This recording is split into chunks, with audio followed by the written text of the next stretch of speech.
Let us begin with this mantra. Tava kathamritam tapta jivanam kaviviriditam kalmashapaham sravanamangalam srimadatatam bhuvi grinanti e bhurida janaha. Now we were studying the conversation of Bhagavan Sri Ramakrishna. Sri Ramakrishna, the Master Mahashaya Sri Ma Mahendranath Gupta, he is noting, he said, Sri Ramakrishna was praying to the Divine Mother. But the prayer was very special. He said, O Mother, he is addressing the Divine Mother Kali, O Mother. Then he said, O embodiment of Om.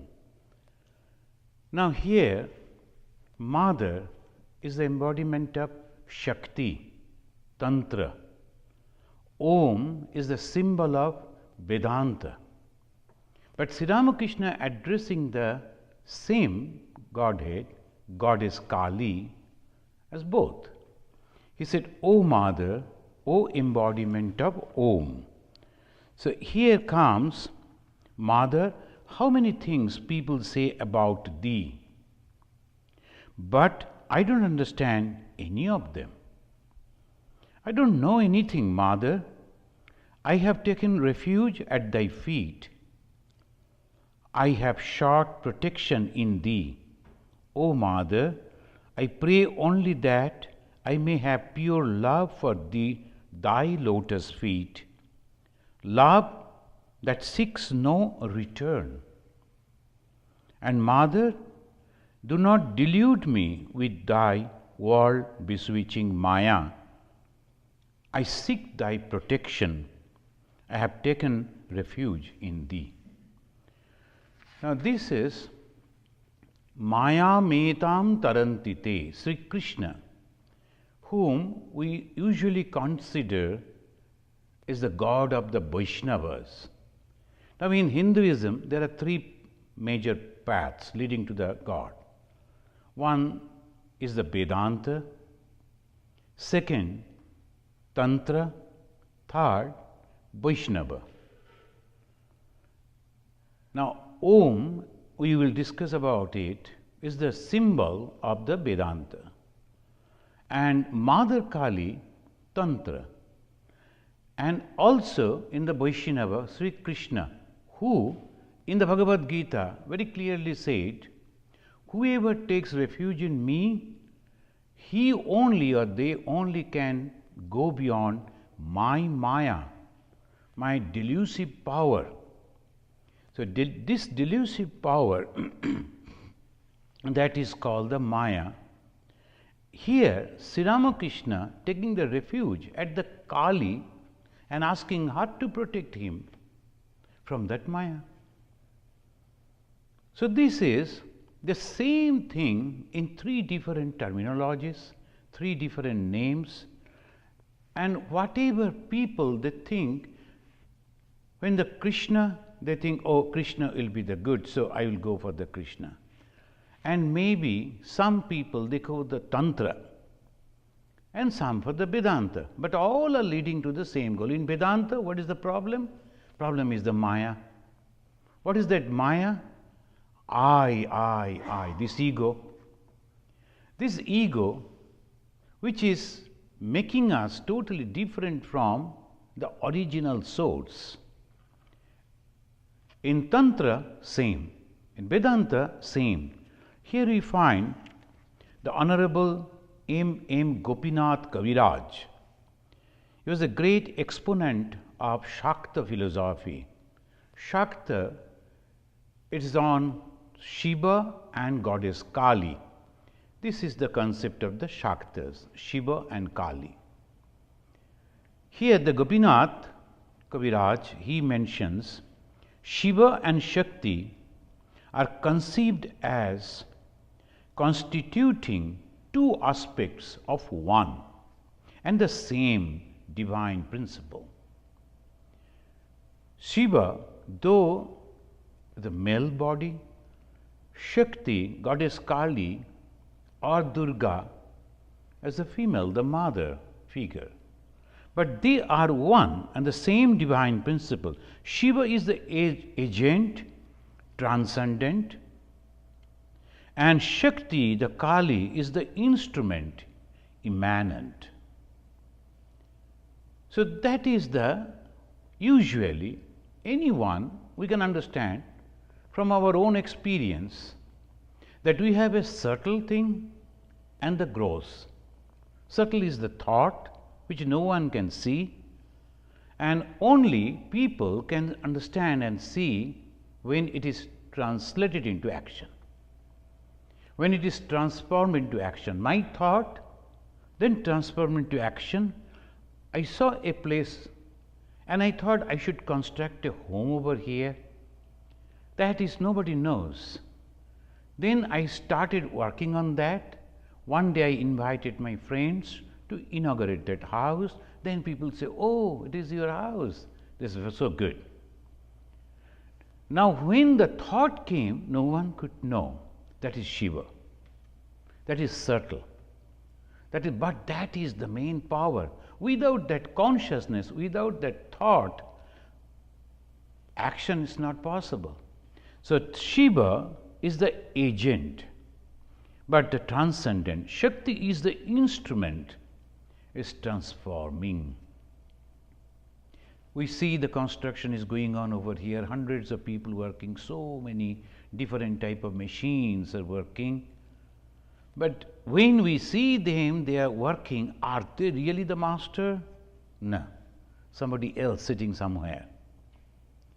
And then we find some of the officers coming with the papers. They are designs and almost all those things are there. Are they the master? No, somebody else. Then ultimately, when we reach to him, similarly, when we see the goddess Kali, she is creating, preserving, destroying, we go to her. Then she directs her to Shiva, the consciousness. And then we understand this same Shiva is manifesting, working through Mother, the divine power. And that is the ultimate goal of the Tantra.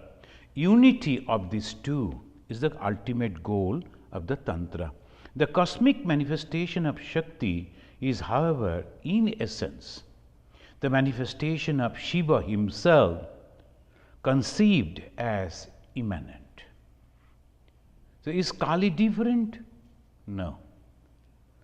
How? The expression that the Vedantin always give, as you cannot separate the burning power of the fire from fire, similarly you cannot make it out the Shakti from the Shakta.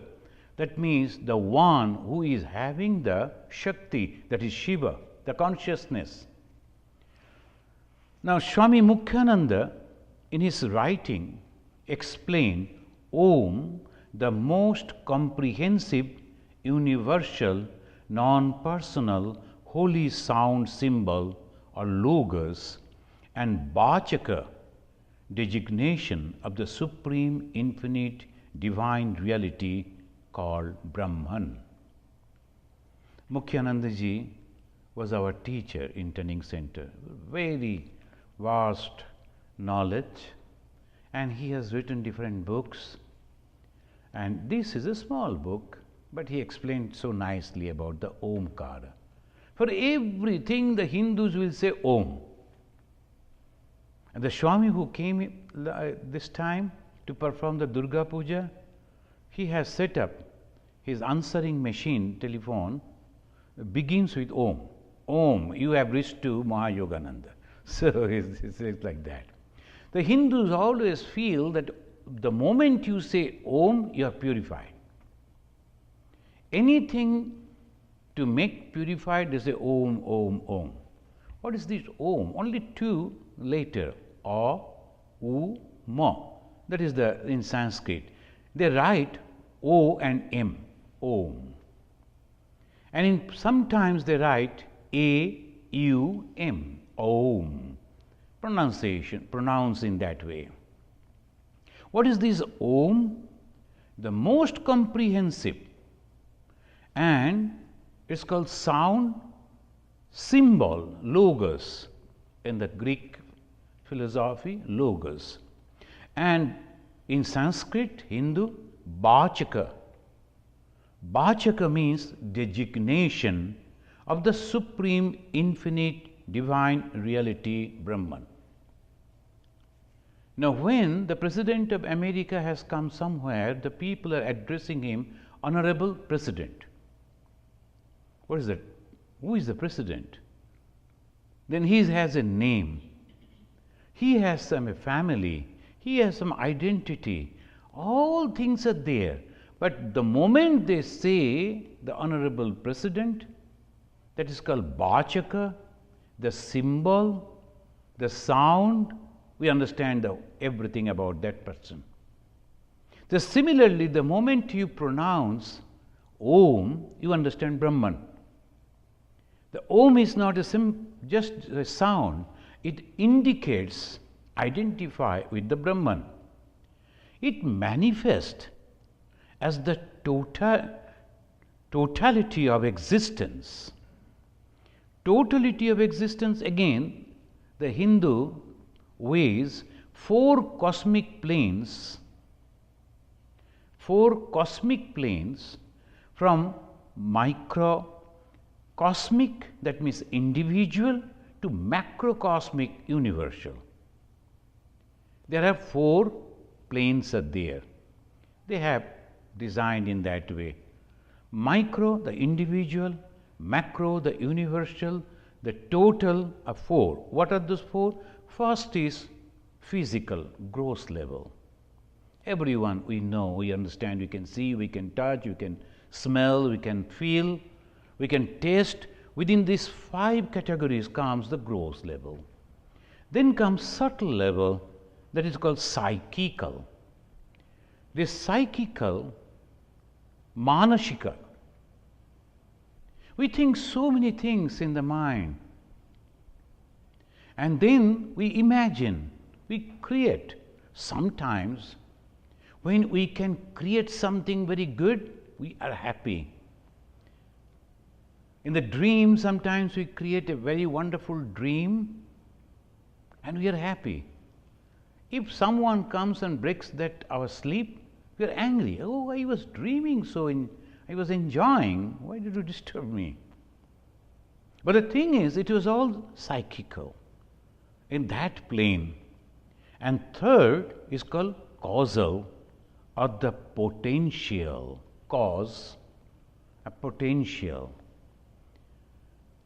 All the potential energies are there. Only we have to manifest. So that is called potential. That potential is the causal. See how, in a very subtle way, they have explained the whole thing. In the totality, right from individual to the universal. That universal, it comprehends everything. Everything. Individual, a part of it. So it is expressed in the word microcosm and macrocosm. Swami Vivekananda once, those who have read the biography of Vivekananda, you know that in Kakri Ghat, the place called Kakri Ghat, that is in Himalaya, in Almora, near the Almora, this very famous town, city. So he sat for meditation and then he revealed within himself, realized microcosm and macrocosm are nothing but the same thing. That which is huge, coming in a small tiny form, there's a microcosm. So this microcosm and macrocosm total is 4, and that is called the total. Now here it says the physical, then psychical, the potential, these three labels for Bhu. Bhu, Bhuva, Swa. Tat Savitu Varennam Bharga Devasya Dhimai. This is the Brahmanas, after taking the Gayatri mantra, the famous Vaidika mantra, they chant this. What is this Bhu? These three planes: gross, physical, and psychical, and causal. This total three is called Bhu. Then Bhuva, which is transcendental again, is called meta-phenomenal. Now, whatever we see beyond that is a meta-phenomenal, that is called the Bhuva. We can call in between. Then there, abode of Brahma, the creator, is the Swa. Bhu, Bhuva, Swa. These are the three labels, Bhu, Bhuva, Swa, called three, that is three Bhuvana, or in total Brahmanda. That means it's a Brahmanda, and most of the Vedanta again and again will come Brahmanda. What is that Brahmanda? It's like Anda is the egg. A Brahman, it is the as if like an egg, incomplete, total, everything inside. That is called Brahmanda. Actually, this Brahmanda means these three different planes, and these three different planes, Bhu, Bhuva, and Swa.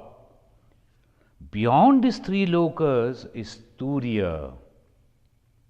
And that is the goal. There we have to go.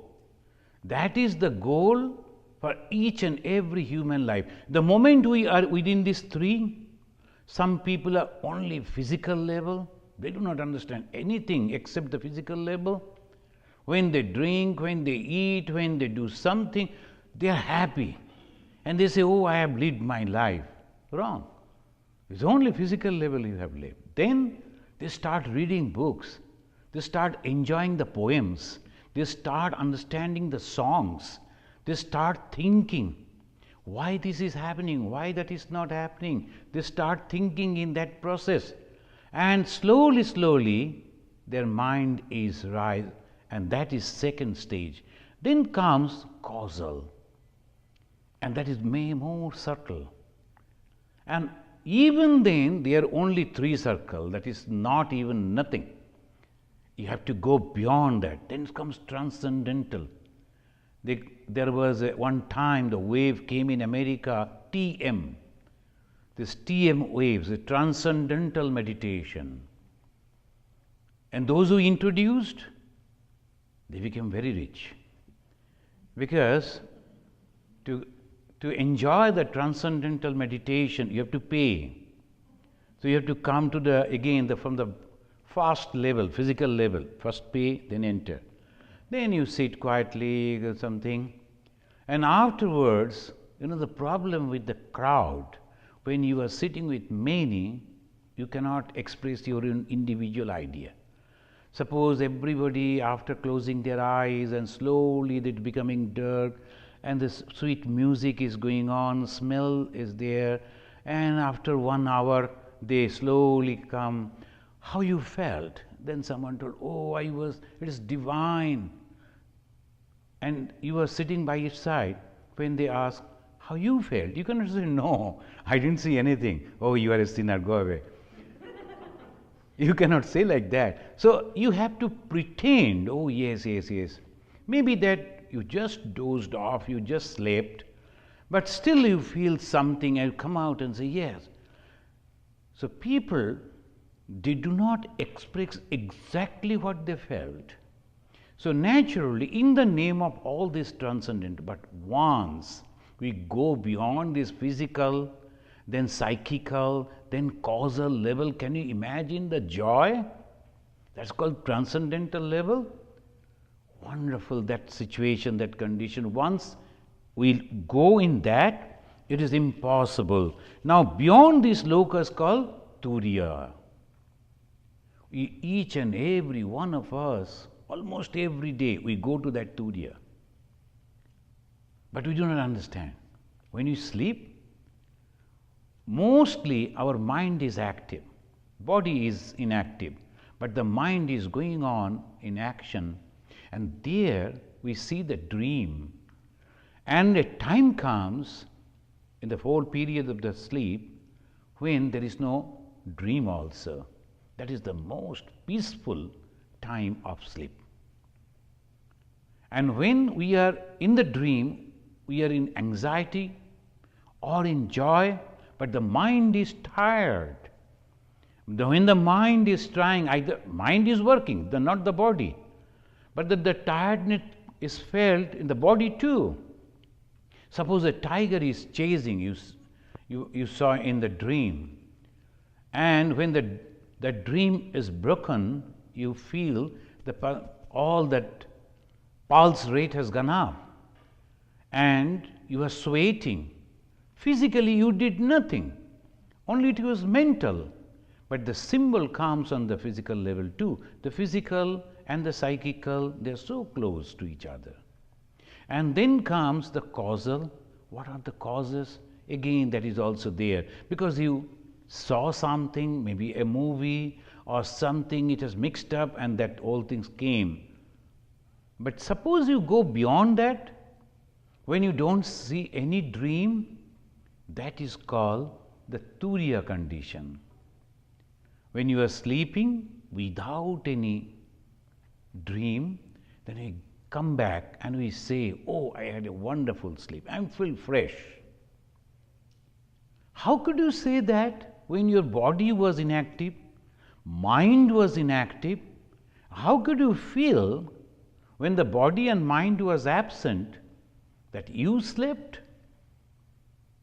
So that is the question.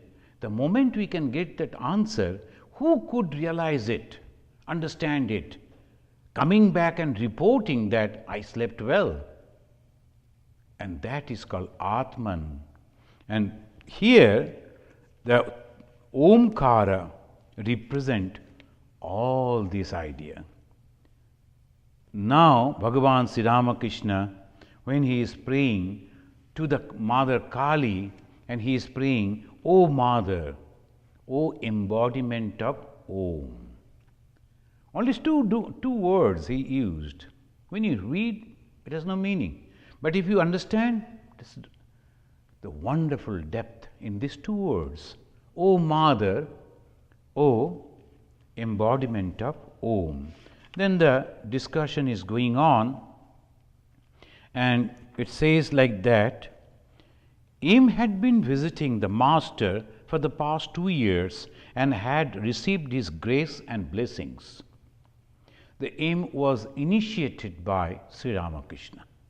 So he is mentioning, Im means the Master Mahasaya, the writer.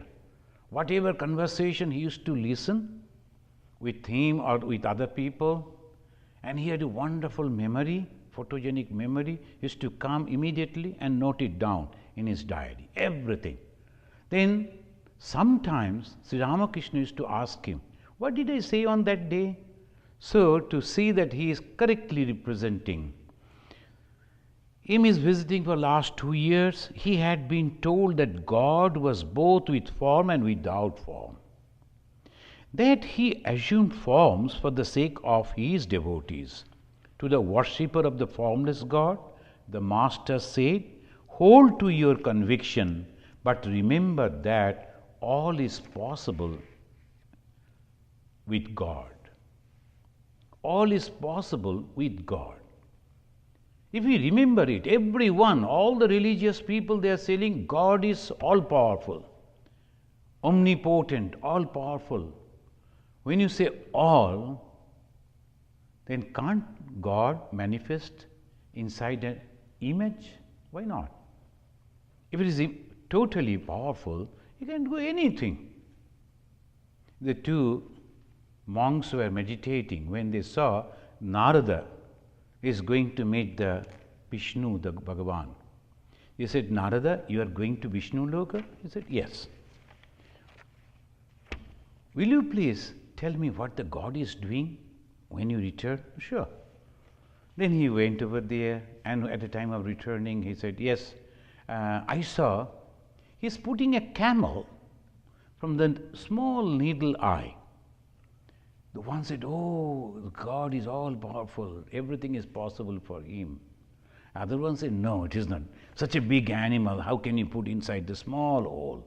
It's not possible. If you say God is all powerful, everything is possible. Otherwise, you have to say God is not all powerful, he has some limitations. These are the things God cannot do, only I can do. So, if that way, it is not, but the moment we say that God cannot be with the other religions, that means you are more powerful than the God.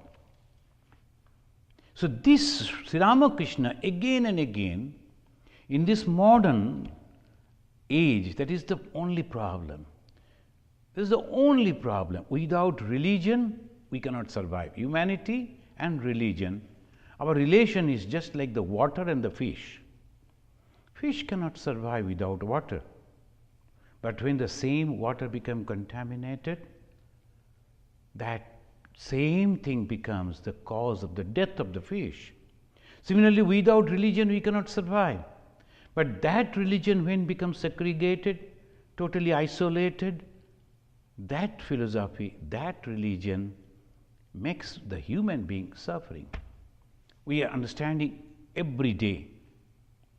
Because the clear idea is not coming. Only my God and my path, my religion. Where from you came? Where from why the idea came? And if you say all powerful, that's why Sri Ramakrishna, almost in every pages we find again and again, he is telling in this way, hold to your conviction. This is the specialty of the teaching.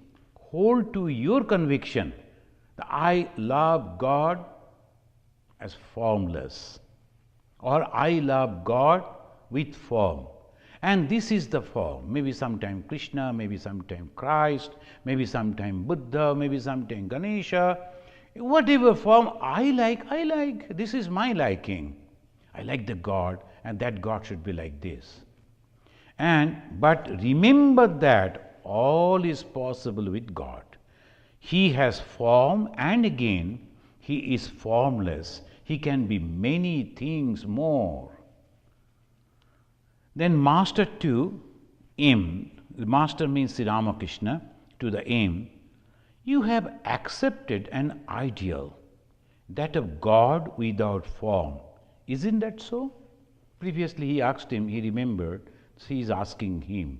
In those days, because of the people they used to speak about in this way, how can God be inside an image? It's not possible. God is so big. How can he enter into an image? It's not possible. So they were confused. A group of people, they were thinking in that fashion, mostly the modern educated people. M was also educated, so he was also in that group. He expressed his mind. Sri Ramakrishna remembered and said, you have accepted an ideal, that of God without form. Isn't that so? So he replied, yes, sir. But I also believe what you say, that all is possible with God. It is quite possible for God to have forms. Then Sri Ramakrishna, good.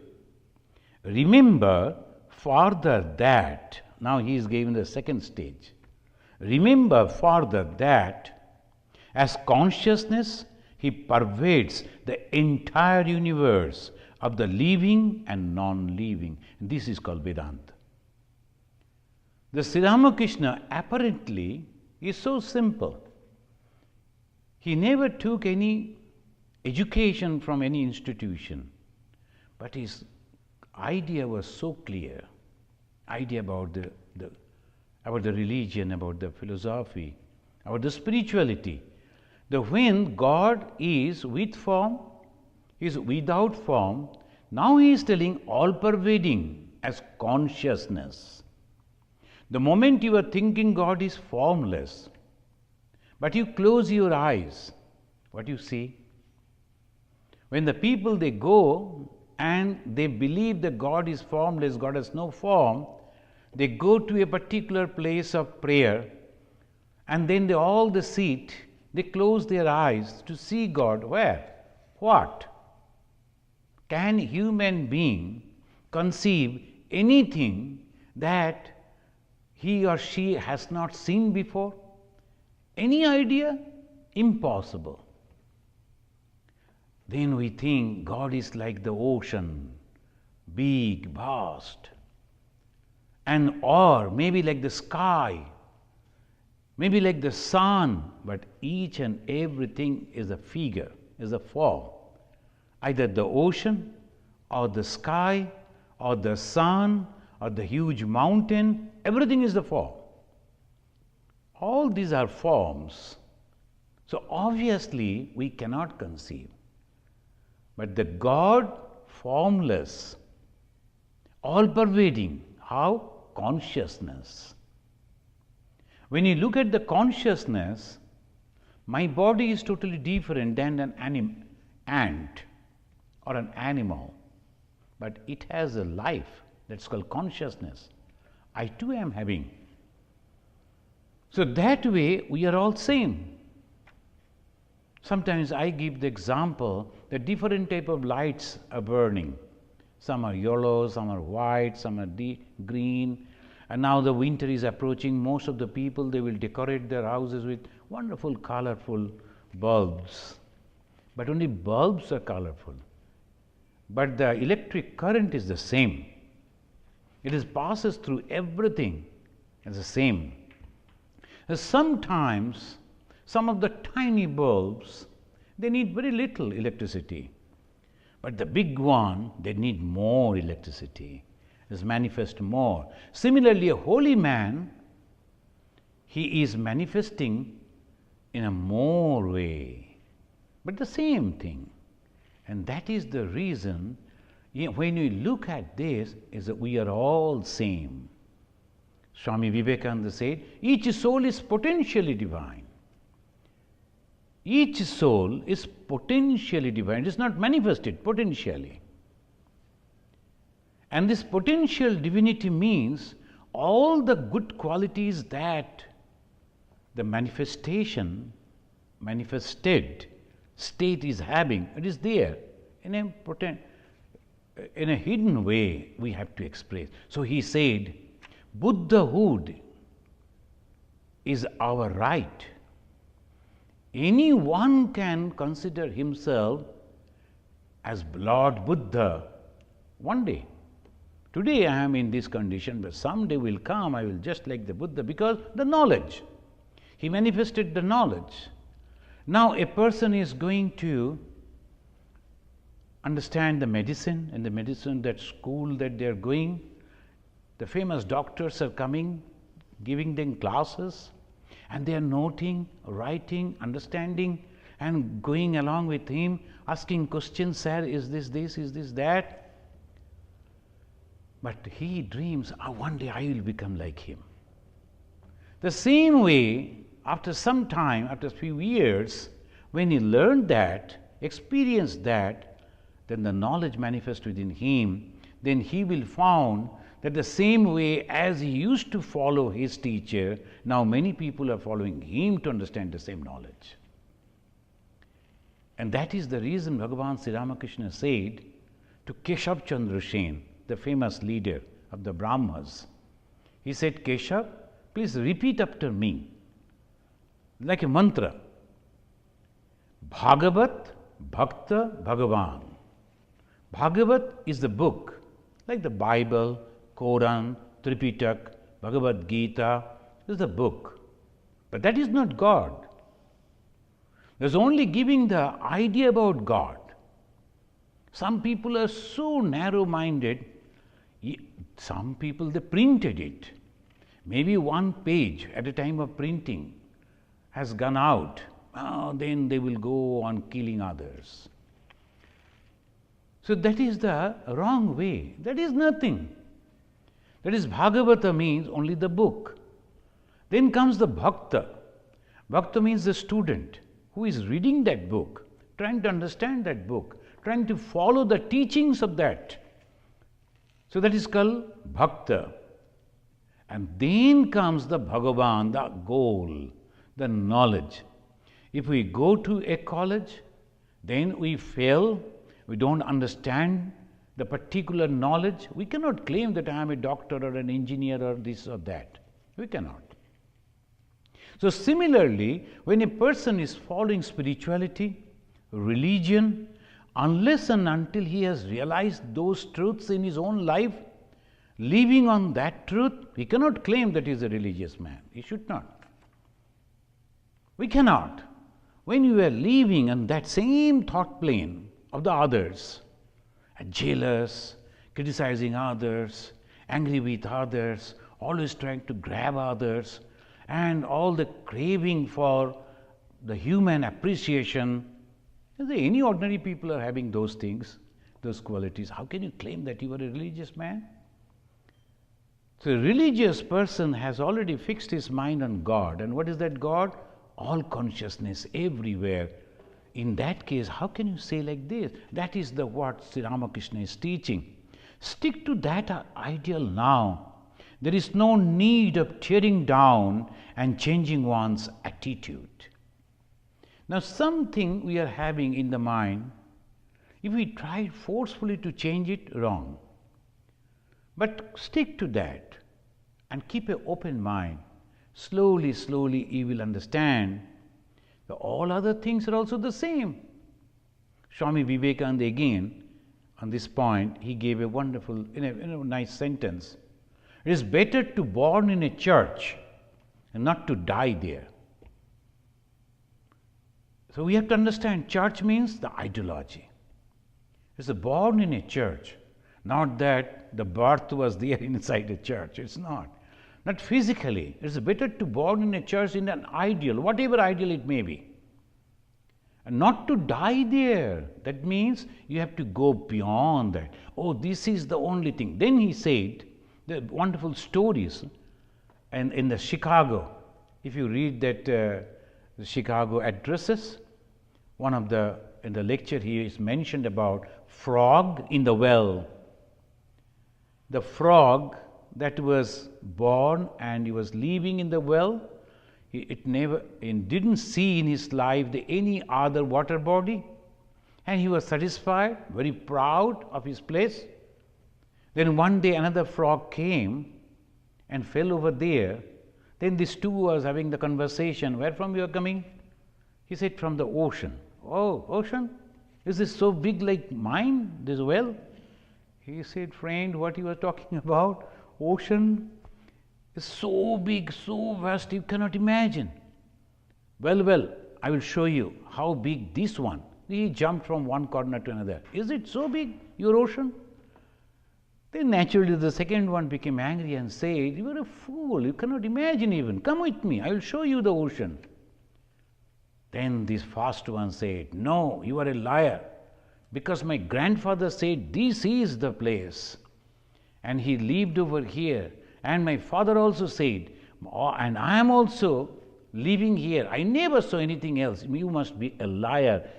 I should drive you out from here. There's bigotry. There's narrowness. So when the mind becomes closed, don't like to listen, don't like to hear, the human life become just like a machine. They can do anything, but they can't think. Like the machine, they cannot think originally. So this way, Sri Ramakrishna is again and again telling, stick to the ideal. There is no need to tear it down. You will gradually come to realize that the consciousness is, in conscious beings, is the consciousness of God. Consciousness in conscious being is the consciousness of God. He alone is consciousness, otherwise there is nothing.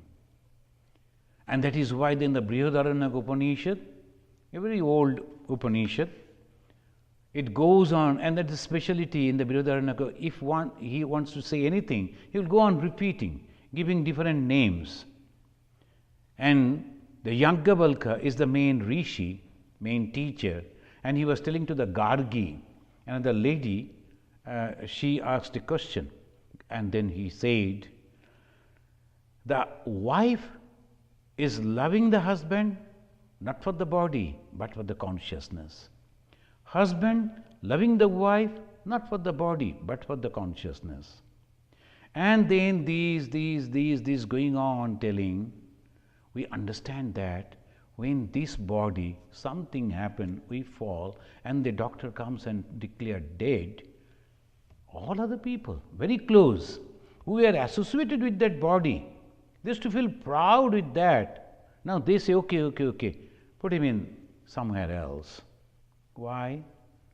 If the body was so important, why you are not putting that under the earth or burning as the Hindus they do? Body is not important. Then the mind, the thought, no.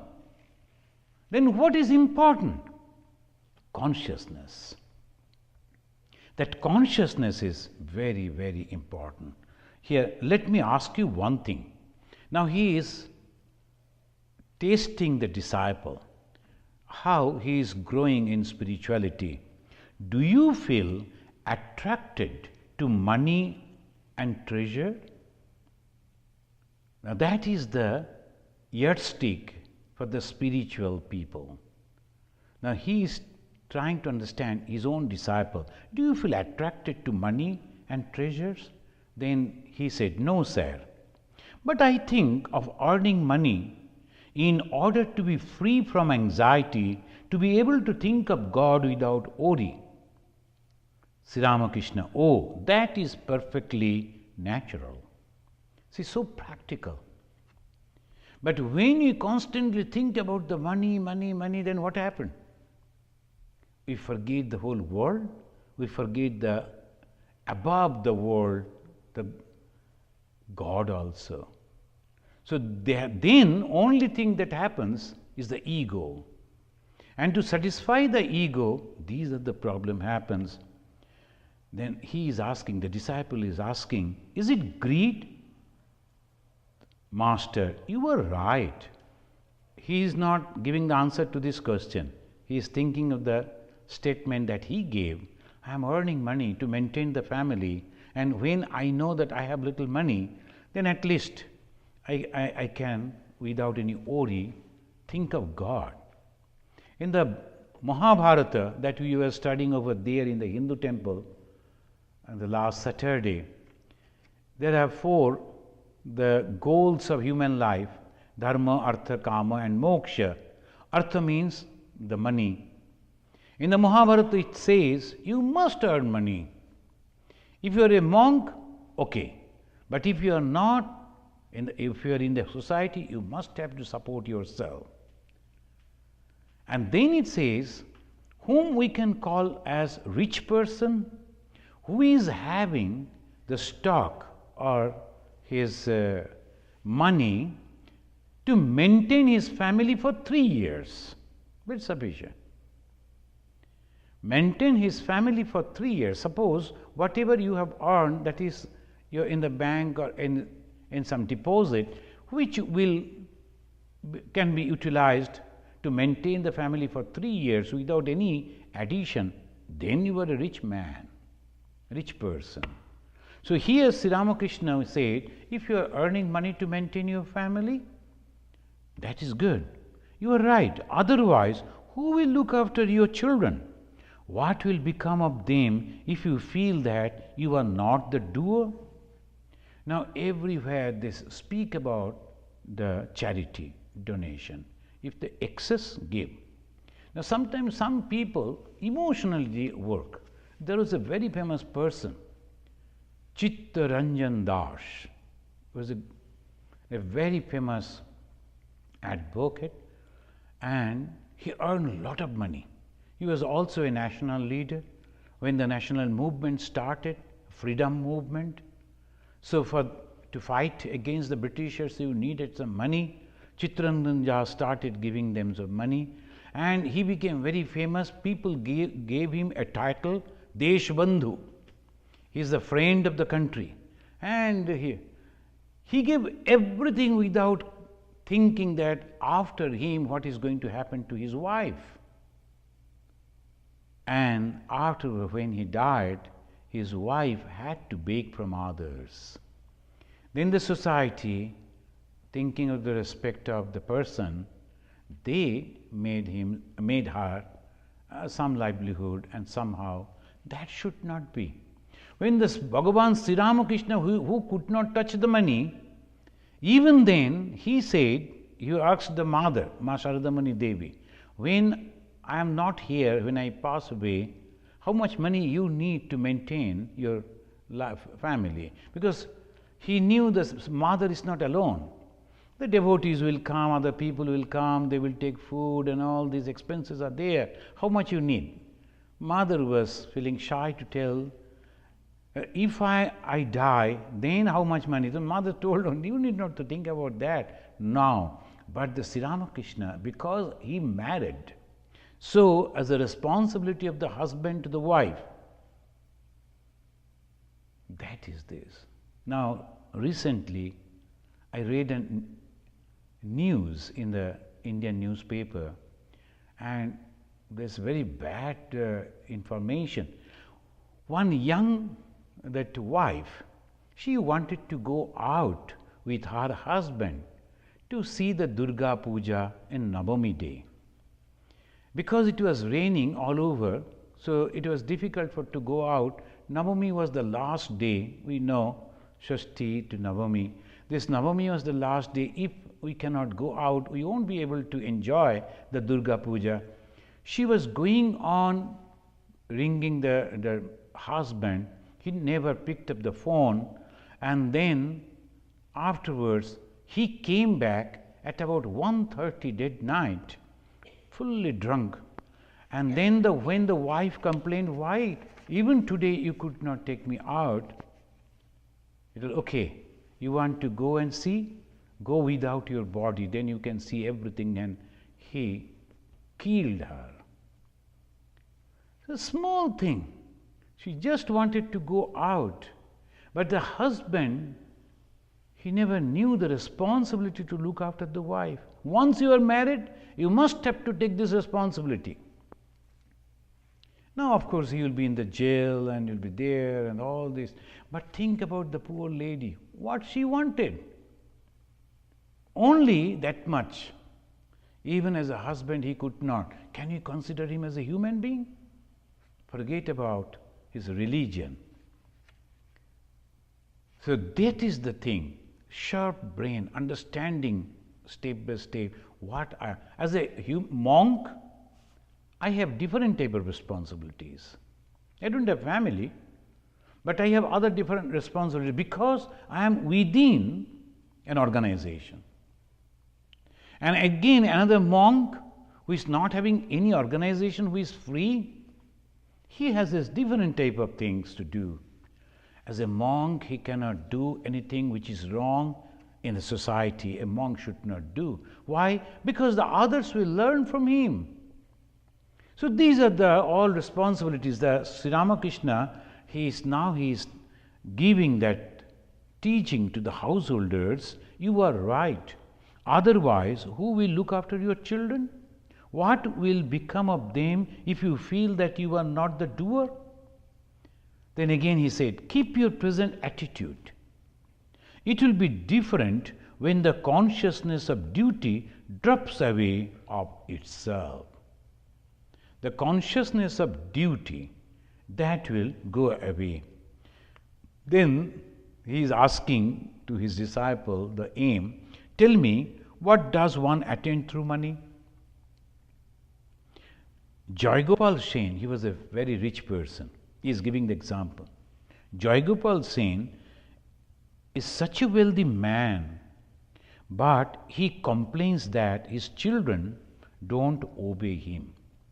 Now, as a family man, as a father, if the children are not listening to the father, though he is having the money, always the feeling of pangs, my children are not with me, that constantly the pain he is feeling. And again, the Master Mahasaya said, is poverty the only painful thing in the world? There are 6 passions besides, then disease and grief. Then Sri Ramakrishna said, and also name and fame, he is adding. There are so many different ways the misery comes. The name and fame, the desire to win people's recognition. Well, what do you think of my attitude? Now he is asking his disciple, what do you think about me? Because when I am talking with this, do you think just intellectually I am giving you this argument? So he is trying to understand his own disciple. First he asks the question, are you attracted to the money or wealth? Then second he is asking, what do you think about me? Not that Sri Ramakrishna was proud, but he wanted to understand the understanding about him from his own disciples. And he said in this, what do you think about me? This name and fame, for some people, majority of the people, other things are there. But those who goes up on the higher ladder of the society start getting some popular people, they become in different field, that is the problem. Suppose an actor, in one or two different situations he is successful, and next 2, 3 he is not successful. Immediately he is out of that. And in every cases, this is the thing, this is very, very difficult and very, very painful. It happens like this. And also the name and fame, the desire to win people's recognition. People do so many things for that, the people's recognition. Then he is asking about himself, and Sri Ma answering, you are always united with God. He is very perfect. He never saw Sri Ramakrishna as an ordinary person. Very difficult. He is behaving just like a very ordinary person. But still, as a disciple, to think of his guru, with whom he is 2 years, is very intimately mixing and going and leaving and all that. Now he has developed that pure idea, you are always united with God. That means you are not different from God. Master, do you ever dream of me? The Sri Ramakrishna asking him. It is very personal. Then the Master Maharshi said, yes, sir, many times. Then he said, how? Did you dream me as giving you instruction? M remained silent because you never wanted to speak it before others. Then Sri Ramakrishna understood and he said, if you ever see me instructing you, then know that it is Satchidananda himself that does so. Satchidananda. S-A-T Sat, then Chit and Ananda. That is the way of expression about the Brahman. Om is the expression of Brahman. Satchidananda, the expression of that same Brahman. He never said God, he said Satchidananda, that is the consciousness. And he said, not this body, but the consciousness. When Swami Vivekananda came in this country, in America, and he lectured all over, he didn't mention the name of Sri Ramakrishna, his guru. Only one lecture he gave much afterwards. When the people came close to him and they were asking, who is your master? Then my master, he gave a talk on that. That is in a book form, it is available. But he spoke only the ideologies, ideals of Sri Ramakrishna. When he went back, even his brother disciples, they were asking him, many people they asked him, you didn't talk about Sri Ramakrishna, our guru, our master. Then he said, do you think that body is only Sri Ramakrishna? Sri Ramakrishna is the ideal. And this ideal is going to spread out everywhere. And when we see the modern world, we feel that that's correct. The parliament of religions, everybody is talking about that. Different type of letters are coming to us. We are organizing this, the meet of different religious leaders. Will you please come? Where from it came?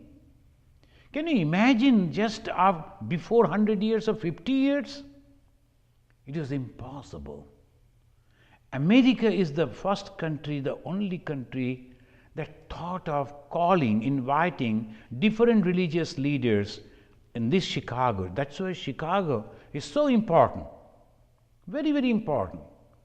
And if you go to India and ask anyone about a foreign country, name a foreign country, any village student, he will say America. They know it. If you ask him any other country, they may not. But America, everyone knows. Then you ask them, can you name any city of America? Chicago. Why? Because Vivekananda, because parliament of religion, because the thought of all those. Even the remotest part of the country in India, in the village, if you go and ask these two questions, you will get this answer. Why Chicago? Because Chicago is the place where they could organize parliament of religions. And this is necessary. And that is the ideal of Sri Ramakrishna. In the beginning, we say, remember that everything is possible with God. You have an idea, stick to that. But remember that God it is everything possible with God. Then he was telling, you must know that is Satchidananda himself, that is the God himself.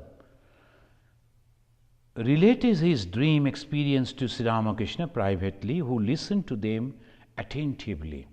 Then he commented, that is good. We do not know how he related. That is good. Don't reason anymore. You are a follower of Shakti. Though Master Mahashaya used to read lot of Vedantic book, but the Sri Ramakrishna said, you are the follower of Shakti Tantra. So one has the attitude, we have to understand what type of attitude I am having. So better to follow that. When you are not having that attitude, still try to follow, it will be devastating. You won't be able to reach. So it is better to follow your own path. So friends, we will stop over here and we will continue in our next talk the wonderful way Sri Ramakrishna is explaining. Now please recite after me, offering our respect to Sri Ramakrishna. Niranjanam Nityam Anantarupam Bhaktanukampa Dhrita Vigraham Vai Ishavataram Parameshamidyam Tam Ramakrishnam Shirasa Namama. Om Shanti Shanti Shanti Harihi Om Tat Sat. Sri Ramakrishna Arpanamastu.